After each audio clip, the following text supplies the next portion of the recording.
Hola hermano, vamos a repasar la lección del día miércoles. Se titula Olvido. Vamos a orar. Padre amado que moras en lo alto de los cielos, santo y glorioso es tu nombre. Padre eterno, te pedimos que tú nos dirijas, que al hablar solamente sea tu palabra, que se diga la verdad, aun cuando a veces la verdad nos duele, incluso es molesta a veces. Pero es la verdad y hay que mencionarla, porque tu pueblo debe de conocerla. Bendícenos pues y dirígenos con tu Santo Espíritu, en el nombre de tu Hijo amado Cristo Jesús. Amén. Bien, vamos a leer el libro de Josué, capítulo 4, versículo 20 al 24. Dice de la siguiente manera: y Josué erigió en Gilgal las 12 piedras que habían traído del Jordán, y habló a los hijos de Israel diciendo: cuando mañana preguntaren vuestros hijos a sus padres y dijeran: ¿qué significan estas piedras?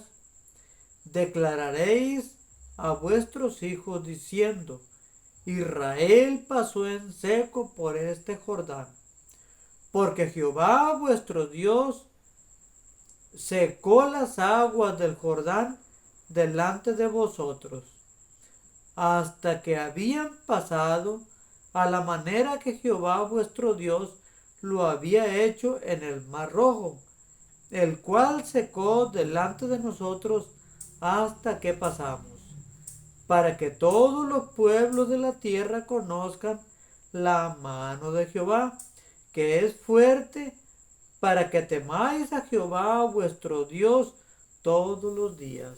Bien, después de que pasaron el Jordán, ahora sí ya lo pasaron. Colocaron 12 piedras en el río Jordán, en la ribera del río Jordán, donde pusieron sus pies los sacerdotes antes de pasar. Pero también Josué, él recogió 12 piedras y las puso en Gilgal, en el lugar donde estaban acampando el pueblo de Israel.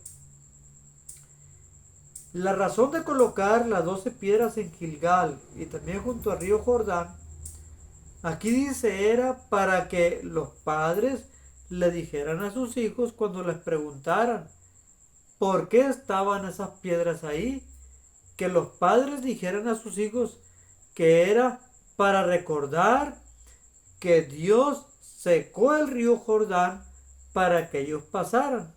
De la misma manera como Dios había secado el mar Rojo para que el pueblo de Israel pasara.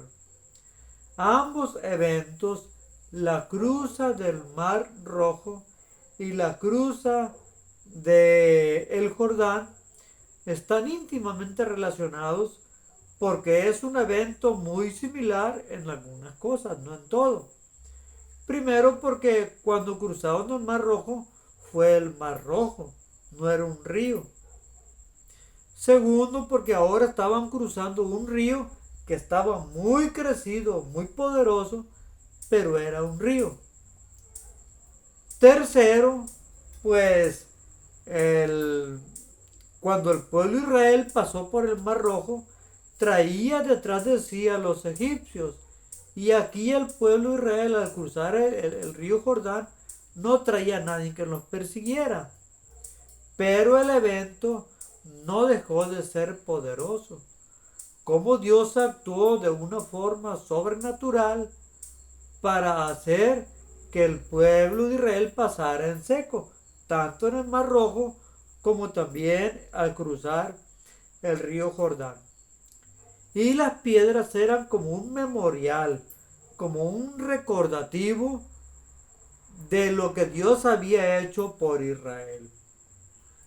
La lección de escuela sabática menciona el cómo es bueno recordar algunas cosas para que no perdamos nuestra identidad. Bueno, Dios estableció el sábado para que recordáramos la creación. Es un memorial de la creación, como también fueron las 12 piedras que puso Josué allá en Gilgal y también la pusieron allá en el río Jordán. Era una remembranza, un memorial de la creación. Bien, pero al hablar de identidad, pues para el pueblo común de la iglesia, el miembro común de la iglesia, pues suena muy lindo, suena muy bonito. Pero para el que conoce la historia de nuestra iglesia, pues hay mucho que pensar, hay mucho en qué pensar. Nuestros pioneros formaron lo que era, acorde con los mensajes de las 7 iglesias, era la iglesia de Filadelfia. Una iglesia que no tuvo nada que reprocharle. Aun sin embargo, antes de que Elena de White muriera, en 1888, pasó un evento muy singular. T. Jones y Waggoner presentaron el tema de la justificación por la fe. Los líderes de la asociación, presidente de la asociación y algunos secuaces que tenía él allí, así no lo voy a mencionar otra cosa, porque eso era, que tenían una ideología de que la salvación era por obras, no aceptaron el mensaje de T. Jones y de Waggoner. Después T. Jones y Waggoner adquirieron ideas raras, pero Elena de White dijo que aun cuando ellos abandonaran la fe, el mensaje que habían presentado era un mensaje enviado por Dios. Muchos hoy toman el hecho de que T. Jones terminó desviándose. Por ejemplo, T. Jones daba inspiración divina a Elena de White. Elena de White rechazó ser vicaria de Dios aquí en la tierra, vaya. Ella se consideraba una sierva de Dios. Y después de que a Elena de White apoyara a T. Jones terminó oponiéndose a Elena de White. Es una de las cosas que pasaron. Waggoner terminó aceptando teorías muy similares a las que Kellogg había abrazado acerca de lo que es el panteísmo. Waggoner por ahí se desvió, pero hay algo muy importante que debemos de aprender de nuestra identidad como adventistas, porque T. Jones, Waggoner, Elena de White, el presidente Daniels y todo eso, todos los que estaban como líderes de la asociación en 1888, forman parte de nuestra identidad, que hicieron que la iglesia pasara por una crisis bastante penosa, muy penosa. Pero ni modo, eso nos identifica también como iglesia adventista. Y son cosas que me entristecen.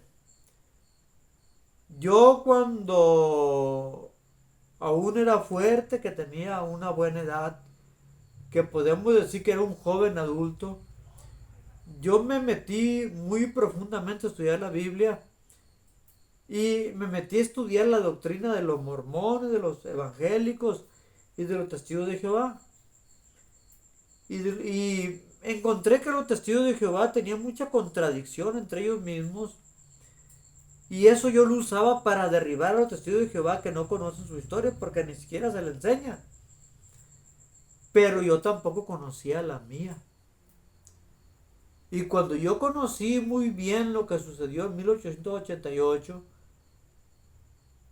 me dio gusto cuando estaba en el club de guías y que me enseñaron que T. Jones y Waggoner me los pintaron como héroes de la fe. grandes jóvenes, entusiastas, cristianos, pioneros de nuestra iglesia, que se levantaron con valor a predicar acerca de la justificación por la fe, y yo me sentía feliz de que ellos hubieran existido, formaban parte de la idea que yo tenía de un origen santo y puro de la iglesia adventista.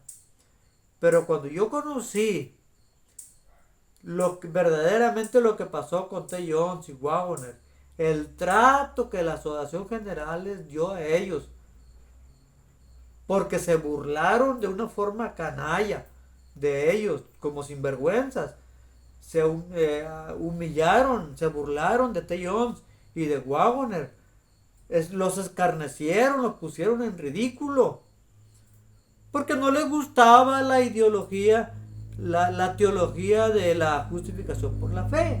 Ellos no la aceptaban. Ellos creían que con las obras podíamos ser salvos, y lo que T. Jones y Waggoner decían era algo de dar risa, pero ridiculizaron a los siervos de Dios, y Elena de White se opuso contra ello. El caso es que como Elena de White apoyó a T. Jones y a Waggoner, me da vergüenza decirlo, que el presidente de la asociación y los departamentales de la asociación general, de una forma muy cobarde para manipular a la iglesia, enviaron a Elena de White a Australia para que no se metiera con los temas de T. Jones y Waggoner y no los apoyara, porque ellos querían imponer las ideas que ellos tenían de la salvación por las obras. Y digo yo, caray, yo que debo de tener una identidad, cuando pienso en la penosa etapa esa, pues me da tristeza. Me da tristeza también, estoy hablando con franqueza porque son cosas que pasaron, y espero que no salga ningún pastor o líder fachoso que diga, hoy está hablando mal de la iglesia, que se deje de locuras, que se deje de tonterías, porque no es cierto. Es una realidad franca que fue parte de nuestra iglesia y que sigue existiendo hoy en la actualidad. Sabemos que en el año 1950 por ahí hubo una discusión, ponían en duda a nuestra iglesia, pensaban que era una secta, y los líderes de la asociación general quisieron pintar un papel diferente de nuestra iglesia, no quisieron que se pensara que éramos una secta, y fueron con unos evangélicos a defender supuestamente nuestra fe, cuando lo que hicieron fue meter las patas, o sea, no. Y pues eso creó problemas en otro personaje que se llamaba M.L. Andreasen, que se dio cuenta de todas las torpezas que dijeron estos hombres acerca de la naturaleza de Cristo. Y como había oposición entre lo que M.L. Andreasen decía y lo que Leroy Fromm pensaba, que fue el autor de del librito, el folleto, Cuestiones sobre Doctrina, pues como había poder en los departamentales de la Asociación General, pues actuaron igual que como actuaron los papas con Wycliffe, que viéndolo en la cama, se acercaron a él los emisarios papales y querían que se doblegara porque estaba enfermo. Y Wycliffe dijo, no, olvídense, y los corrió de ahí y se levantó. Pero resulta que M.L. Andreasen ya no se levantó. Él murió. Y antes de morir, me da vergüenza decirlo, le quitaron las credenciales de pastor. Y me da vergüenza decirlo, que después de muerto se las devolvieron. Pero es parte de nuestra identidad. es parte de nuestra identidad. Y esa parte de nuestra identidad sigue todavía en pie cuando los líderes de la asociación general o de alguna división o de alguna asociación o de alguna unión o de alguna misión, ya lo más bajo ahí, con menos autoridad, como tienen autoridad en la iglesia, escuchan que alguien predica algo, alguna teología contraria a la que ellos aprendieron en las grandes universidades, pues actúan como si fuera el Papa, lo ajustician, y si la iglesia se opone, borran a toda la iglesia, como pasó allá en Venezuela, que quisieron borrar a toda una iglesia, allá donde está el pastor Manuel Ospino,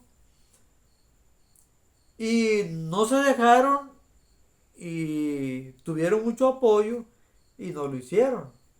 Pero en Gairebur, como invitaron al pastor Esteban Bor, pues quisieron hacer la misma canallada, pero no lo hicieron, no pudieron hacerlo. Varios eventos ya se han presentado así donde los presidentes de nuestras divisiones, de nuestras uniones, de nuestras asociaciones, pues aprovechan el poder que ellos creen tener, que Dios no se lo dio, que el diablo se los dio prácticamente por manipulación de la iglesia. Obtuvieron el poder y hacen mal uso del poder. No sé si decir que esos eventos debiéramos de olvidarnos y no como el evento del cruce del Jordán, pero forman parte de nuestra identidad. Debido a estos eventos vergonzosos, tristes, penosos, ruines y sarnosos que pasan en la iglesia, algunos consideran que la iglesia es Babilonia, que hay que salirnos de la iglesia, que la organización está mal. Debo de decirles, hermanos, que no tenemos por qué andar con esas tonterías, porque sería otra estupidez que se incrementaría en nuestra iglesia y perjudicaría mucho a nuestra iglesia. Muchos no tenemos la madurez. Estoy platicando de cosas que hieren, que golpean, que duelen en la iglesia, y que muchos no tienen la madurez para escucharlas, y les pido disculpas para los corazones sensibles, pero para ellos que tienen un corazón sensible, debo de enseñarles que todo lo malo que pasa en la iglesia adventista hoy actualmente forman parte de lo que el mensaje a la iglesia de la Odisea Dios le dio a esta iglesia. Forman parte de ese mensaje vergonzoso, porque no es un mensaje de orgullo el que Dios le dio a la iglesia de la Odisea, no es el mismo mensaje que le dio a la iglesia de Filadelfia, que es la de los pioneros antes de 1844. No. Es un mensaje triste, doloroso, penoso, que duele, y que todo miembro adventista del séptimo día debe de tomarlo con mucha madurez, de tal forma que le haga pensar en la condición real en la cual estamos como iglesia, y al entender lo que el testigo fiel le dijo a la iglesia de la Odisea, pues adquiramos madurez espiritual como para no salir con torpezas de que debemos abandonar la iglesia, que debemos de formar un grupo aparte porque la iglesia está llena de pecado, mi hermano, en esta época donde hay mucha corrupción, cualquier iglesia donde ustedes vayan, cualquier organización que ustedes hagan, está formada por seres humanos que no dejan de tener un corazón corrupto, que no dejan de tener un corazón con tendencias pecaminosas, que no dejarán de tener deseos de manipular a la iglesia y que aunque digan ser santos, le da por robar, le da por manipular, le da por violar mujeres, le da por abusar de los trabajadores que ellos tienen, le da por hacer un sinfín de tarugadas que si nos ponemos a examinarlas, pues también son muy vergonzosas. Así es que algunos salen con que los fideicomisos de los escritos de Ellen G. White, que ya los compró el Vaticano y que ya el Vaticano controla la iglesia y hay que salirnos de la iglesia para no estar bajo el control del Vaticano. Torpeza de torpeza, idiotez de idioteces, estupidez de estupideces. ¿Por qué? Porque en la iglesia de la Odisea podemos esperar eso y más todavía. Torpezas al mayoreo podemos esperar de la iglesia de la Odisea. Eso nos identifica. Esa es nuestra identidad, nuestra triste identidad. Y se lo voy a recordar. Esa penosa, vergonzosa identidad. Porque la lección de escuela sabática lo menciona.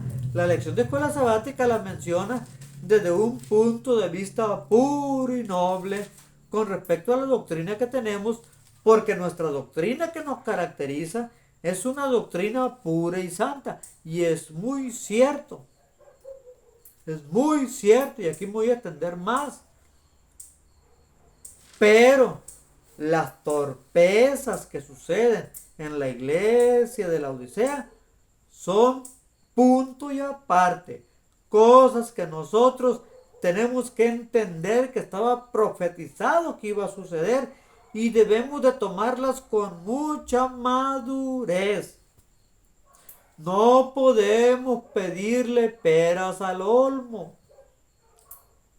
No podemos pedirle a un árbol de naranja que nos dé guayabas.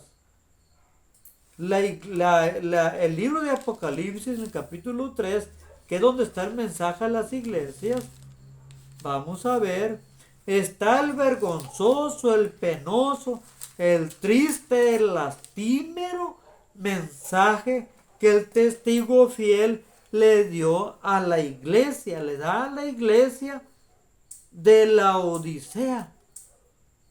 Y no nos lo pinta de una forma gloriosa como para que yo me sienta orgulloso de todas las tarugadas, de todas las torpezas, de todas las idioteces, de todos los desfalcos, de todo lo peor que pueda suceder en la iglesia.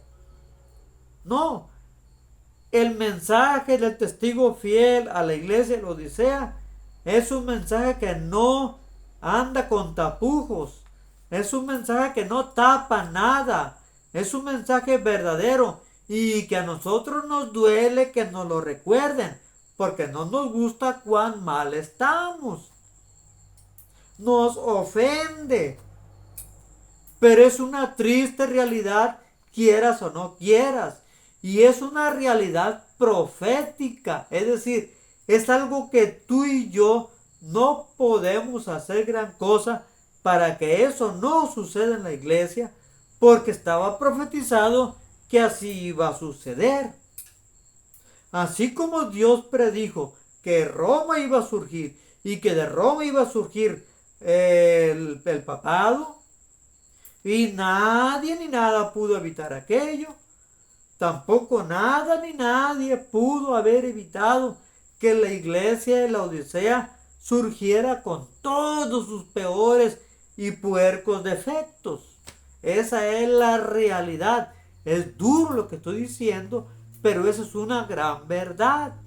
Pero cuando vemos a la iglesia en la condición en la que está, queremos formar otra iglesia, que ahí anda el Evangelio eterno, que ahí andan los antitrinitarios, que ahí anda este grupo de disidentes, que ahí andan otros, todos buscando resolver de una u otra forma algo que Dios profetizó que iba a suceder y que así como Dios profetizó, Dios mismo se va a encargar de resolver y no lo voy a resolver yo, ni lo va a resolver algún pastor que se salió de la iglesia, no lo va a resolver Natanael Baloyes con su ideología del universalismo, no lo van a resolver los antitrinitarios, no lo van a resolver los reformistas, no lo van a resolver aquellos que se le llevan predicando no más que el Papa, que los jesuitas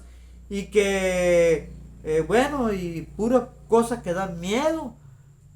No, no, no, es decir, no está en nosotros la solución a la triste condición que nos identifica a la iglesia de la Odisea, porque la lección de escuela sabática quiere dibujar una identidad muy hermosa, pero la identidad de la iglesia de la Odisea es una identidad penosa, una identidad triste, que debiéramos de llorar por causa de esa.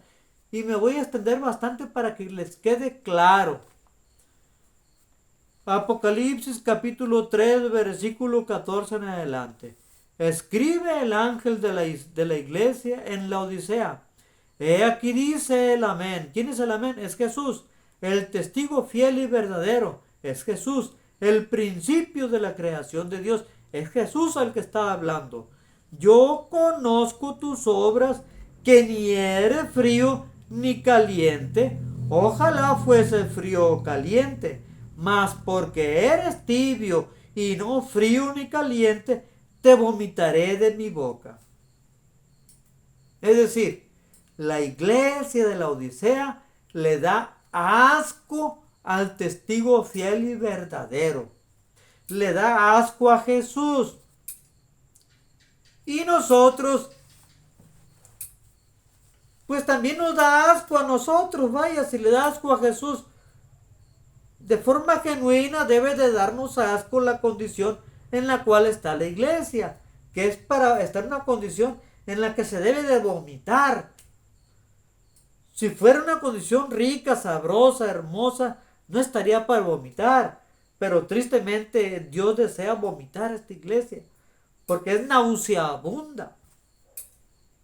Pero yo te pregunto, el arca de Noé, con todos los animales adentro, la tempestad del diluvio afuera, ¿era nauseabunda el arca de Noé, sí o no? ¿Daban ganas de vomitar estando dentro del arca de Noé, sí o no?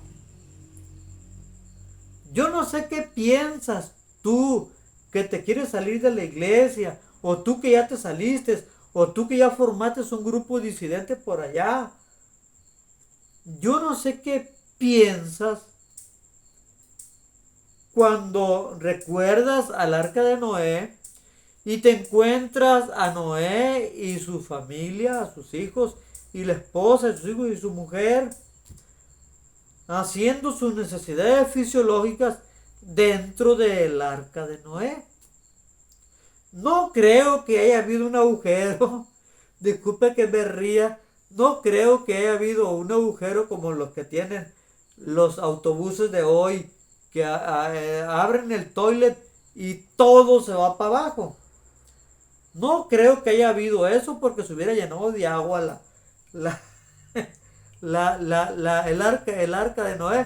Se hubiera inundado con ese hoyito, se hubiera inundado. Las heces caían ahí. Tal vez trataban de poner una tablita ahí para que no llegara, pero no creo que hayan podido tapar las heces y las orinas de las vacas, de los coches, que también se metieron los coches y les apesta el excremento a los coches, que da miedo. No creo que hayan metido cal. Ellos se aguantaban la peste del sudor porque no se bañaban, sudaban los animales, se apestaban los animales, se hacían popó, se hacían pipí los animales, y el arca de Noé adentro era un tormento estar dentro de ella. Y te aseguro, te aseguro que deseaban salirse del arca para respirar un poco de aire de afuera porque no aguantaban el aire de adentro. Nos pasó a nosotros en un camporí. Me voy a extender mucho con este tema. Perdónenme, perdónenme. Pero es bueno hablarlo para que le quede muy claro esto. Sucedió en un camporí en la Campana, cayó una llovidona, una tormenta regional que tumbó casi todas las carpas, quedaron todas bajo el agua, todo se echó a perder. Y cuando estaba el fragor de la tormenta, un aire huracanado y abundante agua y muchos truenos, yo me salí de la carpa corriendo y les grité: métanse al baño, porque el baño era una estructura de material, el único seguro, el lugar seguro para meternos. Y todos nos metimos en el baño. Ay, mi hermano, les dije, les dijera, les voy a contar. Se están comiendo, perdónenme, pero es real. Ahí estaban todos los jóvenes, todos los conquistadores, todos los guías mayores, todo el pueblo de Dios estaba metido en los baños. Y van a creer que estábamos pegados cuerpo con cuerpo. Y era un calorón que hacía adentro. Y empezamos a sudar mucho adentro. Y el lodazal que había afuera lo metimos todo para dentro de los baños, que eran muy lujosos. Eran como de mármol, el vitropiso, precioso, muy moderno, bellísimo. Nomás faltaba que tuviera aire acondicionado. Era de lo más moderno, con conexiones para USB y todo eso. Pero ay, mi hermano, era una peste. Apestaba horrible. Aparte de eso, les daban ganas de ir al baño a algunos. ¿Y qué creen que hacían? ¿Crees que se aguantaban las ganas o se iban para afuera a hacer popó cuando estaba la tormenta? No, señores. O sea, allí mismo, entre toda la multitud que estaba en los baños, abrían la puerta, se sentaban en la taza y aguántense el aroma toditos. Y era una peste, a excremento, a sobaco, a sudor, a patas, bueno, a trasero. Era una, disculpen la palabra, pero era una peste horrible. Pero ¿saben qué pasaba? Era peor estar afuera. Era peor estar afuera, porque afuera era un tormentón que no se podía estar afuera. Y allí con toda la peste, con todo el lodazal, con los baños llenos de popó, nos aguantamos toda la noche hasta que se calmó la lluvia y pudimos salir y agarrar aire puro y fresco de afuera. Pero ¿por qué no se salían? ¿Por qué no se salían? Miren. Bueno, ¿por qué no se salían en el arca de Noé también? Tristemente, el baño ese era el mejor lugar, aunque no nos gustara. Tristemente, el arca de Noé era el mejor lugar para estar, porque afuera era peor. Y se tenía que aguantar todo. Pero eso sí, hoy, la generación de cristal, que no debe de datar del 2000 para acá, sino que ya data desde muchos años atrás, porque disidentes ha habido siempre, pues hay gente muy llorona, que no aguanta y que porque apesta la iglesia, no digo que no apesta, apesta horrible. Apesta sobaco, apesta caca, apesta todo lo que tú quieras. Pero es el único medio que Dios tiene para salvar a su pueblo.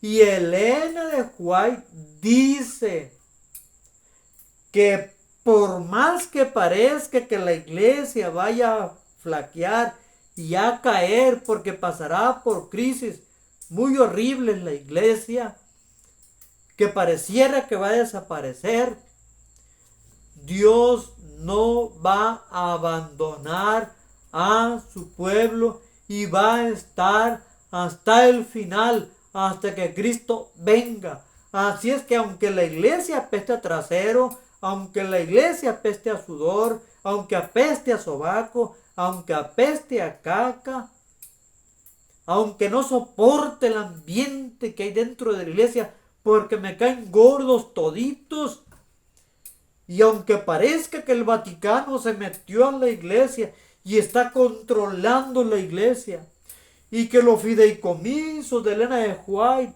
ya se los robó el papado, y que los jesuitas se metieron en la iglesia adventista, y que los adventistas se están haciendo evangélicos, ecuménicos, y que las universidades son calificadas por el Papa y sus secuaces, por el Vaticano, por los jesuitas, y bueno, cuántas cosas no se oyen de la iglesia adventista. Y puede hacer que algún loco por ahí haga alguna de esas cosas, de esta forma que hacen que la iglesia apeste.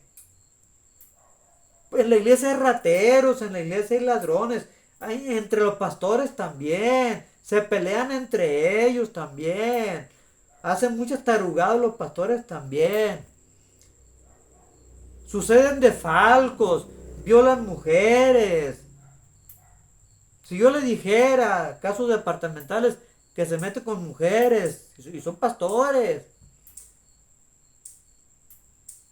pastores que ingieren cocaína, ¿qué le dijera yo? Estoy viejo en la iglesia y conozco todo eso.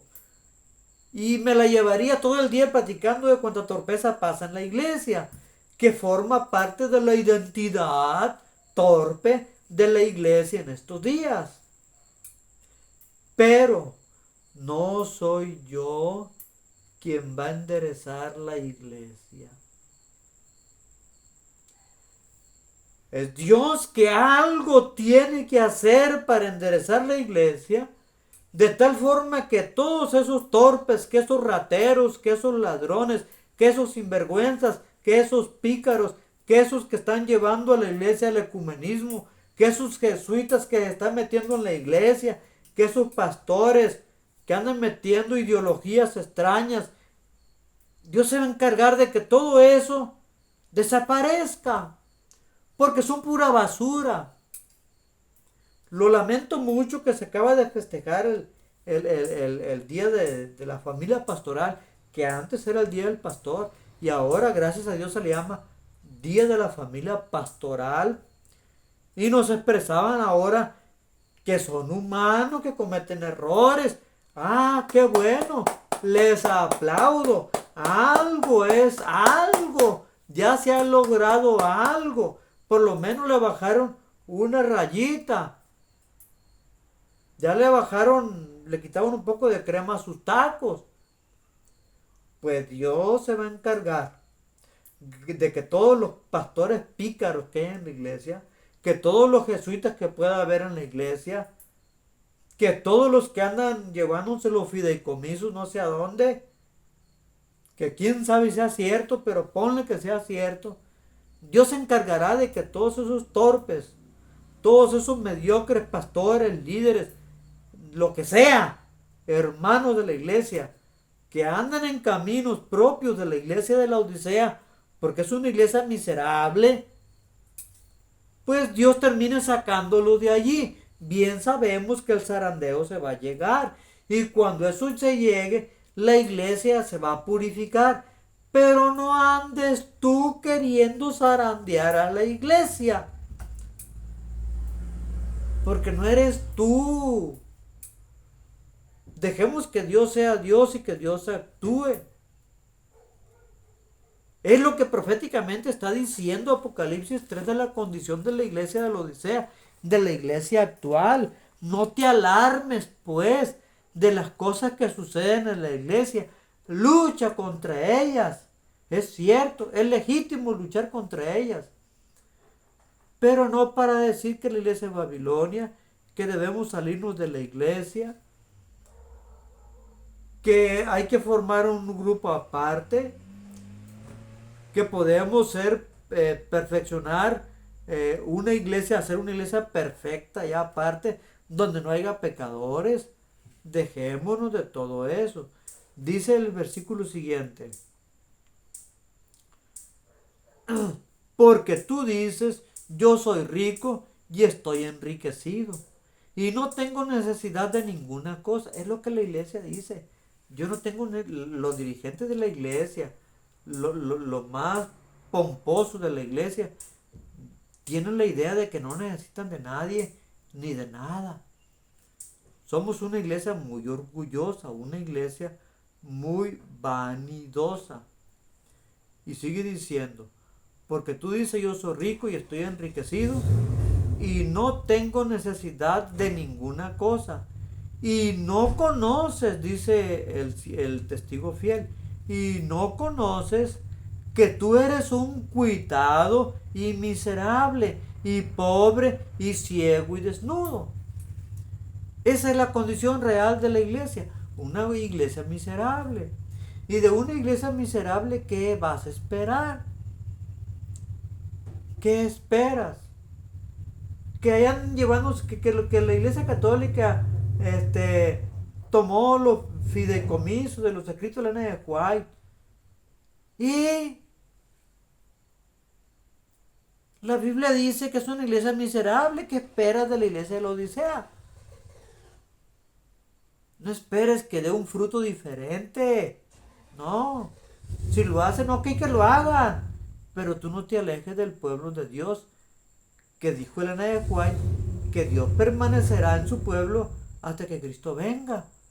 Por lo tanto, si tú piensas lo que piensas, digas lo que digas, y te sales de la iglesia por tus ideas absurdas, por tus ideas tontas, porque la iglesia apesta, porque no te gusta la iglesia lo que hace, porque te agüita, te enoja porque un pastor violó a una hermana, porque no te gusta que un tesorero se robó los diezmos, porque no te gusta que los jesuitas se anden infiltrando en la iglesia, porque no te gusta esto, no te gusta lo otro.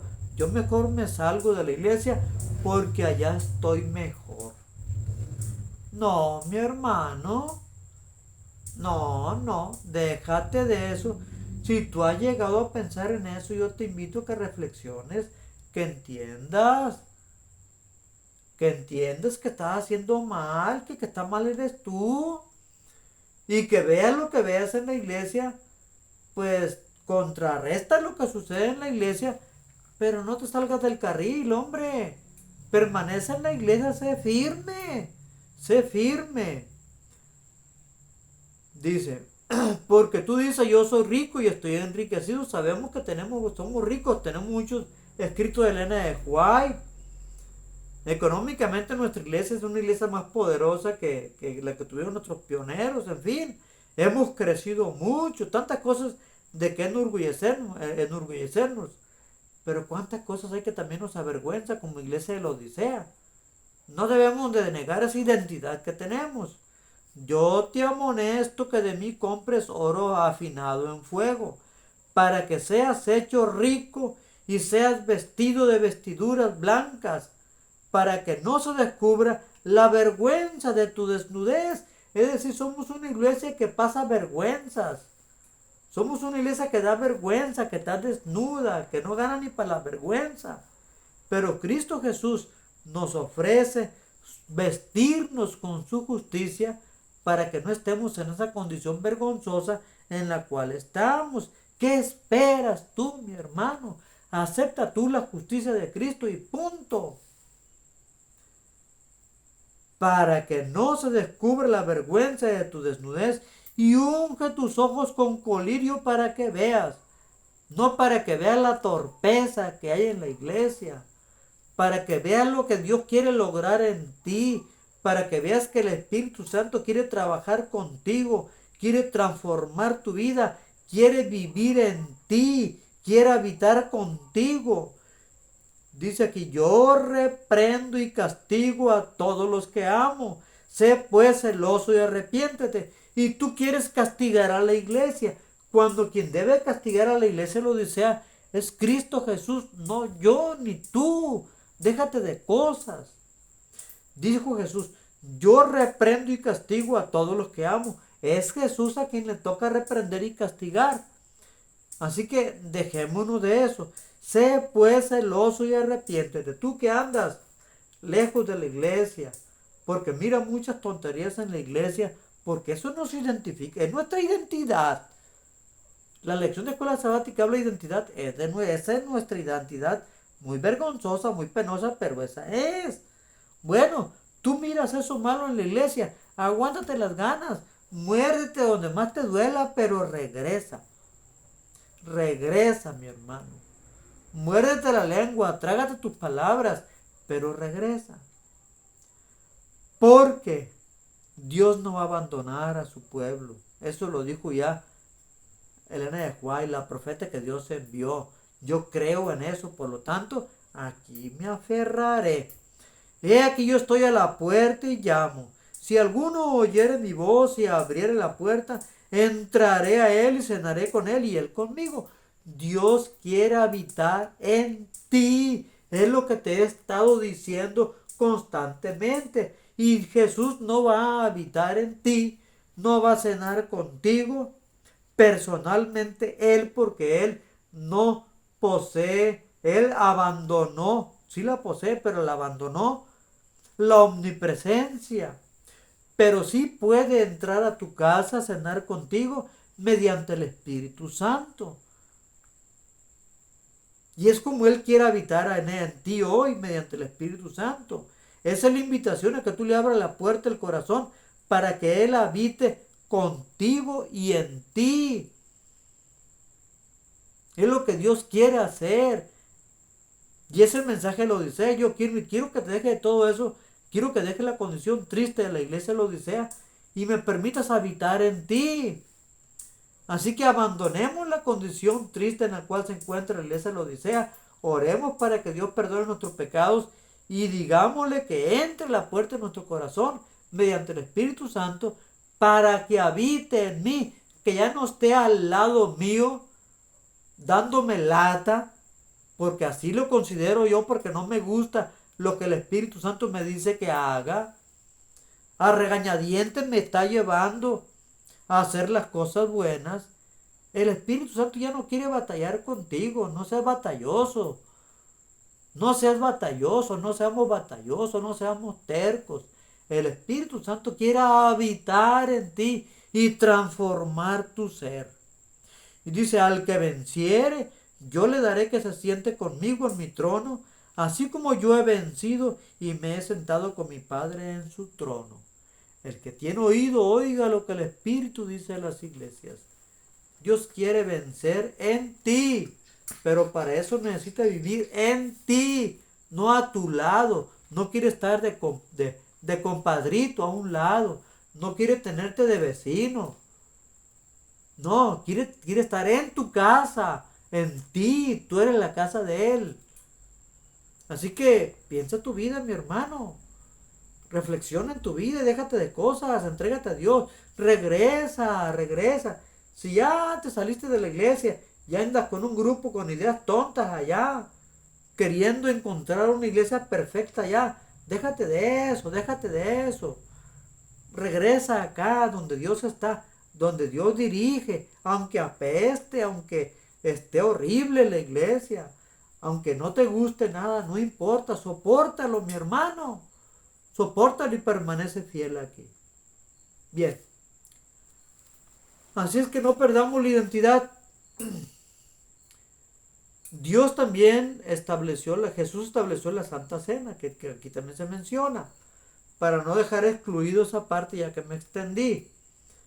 La Santa Cena es un recordatorio que Jesús murió por nosotros, que Él vendrá por nosotros y que habremos de comer del fruto de la vid cuando estemos en aquella mesa larga, grande, en el cielo, en la santa ciudad, donde el mismo Jesús, con su propia mano, habrá de servirnos la mesa. Pero también la Santa Cena implica el hecho de que yo tenga que pedir perdón a mis hermanos, a mi prójimo, y también pedir perdón a Dios, porque si eso no se realiza, entonces no soy apto para entrar al reino de los cielos. Y disculpa que te ponga en esta encrucijada, pero o abandonas al mundo y te entregas a Dios para que Dios perfeccione tu vida y te ayude a ser vencedor, o te vas al mundo, tú decides. Pero cuando Jesús venga, si tú te vas al mundo, no te vas a quejar. Yo te podría decir, no te andes quejando, ni andes llorando. No, porque no te vas a quejar. Vas a reconocer tu error. Te vas a dar cuenta lo torpe, lo tonto, lo necio que fuiste por seguir tus ideas y no hacer lo que el mensajero fiel te dice que hagas. Que abra la puerta del corazón, que permita que Jesús habite en ti y ya deja que Dios transforme la iglesia por su cuenta. Disculpe la tardanza, Dios les bendiga. Vamos a orar. Padre eterno que moras en lo alto de los cielos, santo y glorioso es tu nombre. Padre de amor,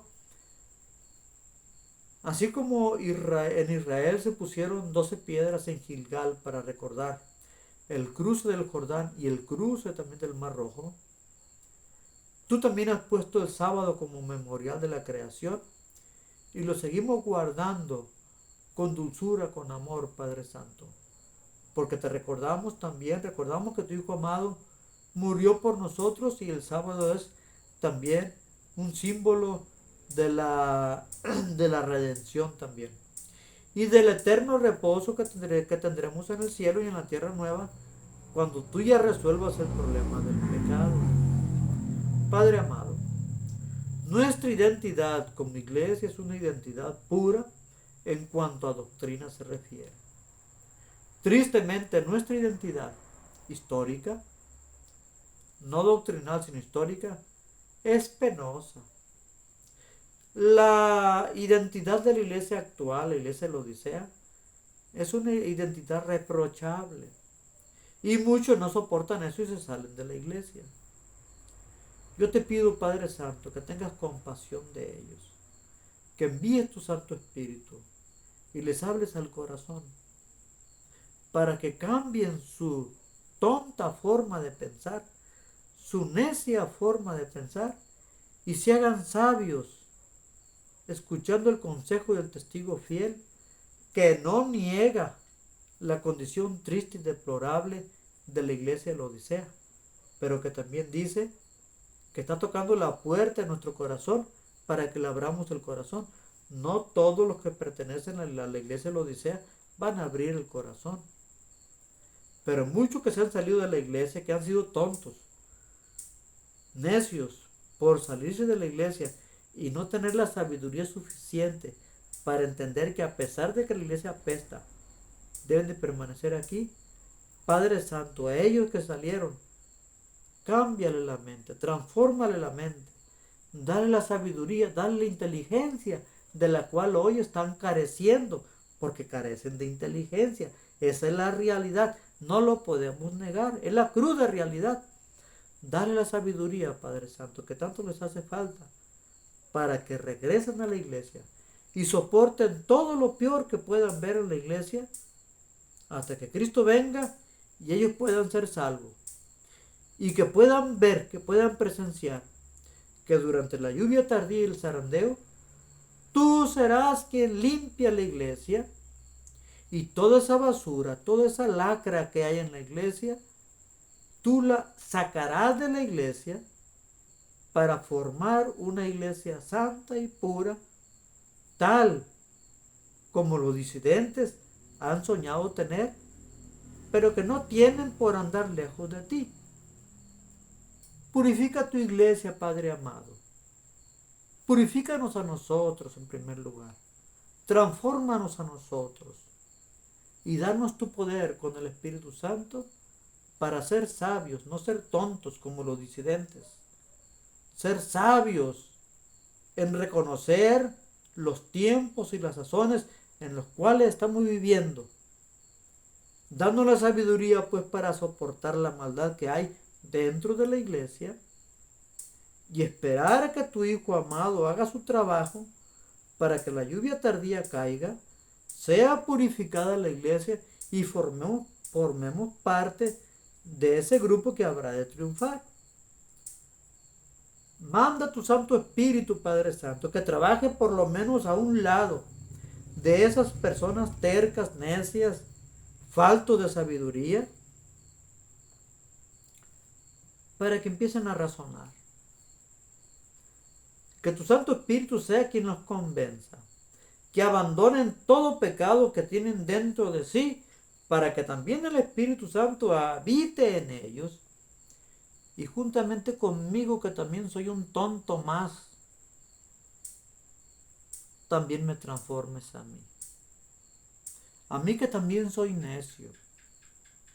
Y aquellos hermanos de mi iglesia que también son tontos, que también son necios, porque andan en pecado, porque les gusta el pecado, porque son egoístas, son orgullosos, que también los purifiques, que también los transformes con el poder de tu Santo Espíritu. Haz algo, Padre amado, para que tu iglesia sea transformada. Y a nosotros que hemos vivido como tontos, como necios, tú nos transformes de tal forma que podamos reflejar el carácter de tu Hijo amado. Perdona esta oración tan dura y tan franca, Padre amado, pero que elevo a ti con toda sinceridad y con toda franqueza. Sin ocultar la maldad que hay en la iglesia, sin ocultar la maldad que hay en mí, sin ocultar la maldad que hay en nosotros como seres humanos, pero que tú tienes que transformar. Porque un día próximo tenemos que reflejar tu carácter.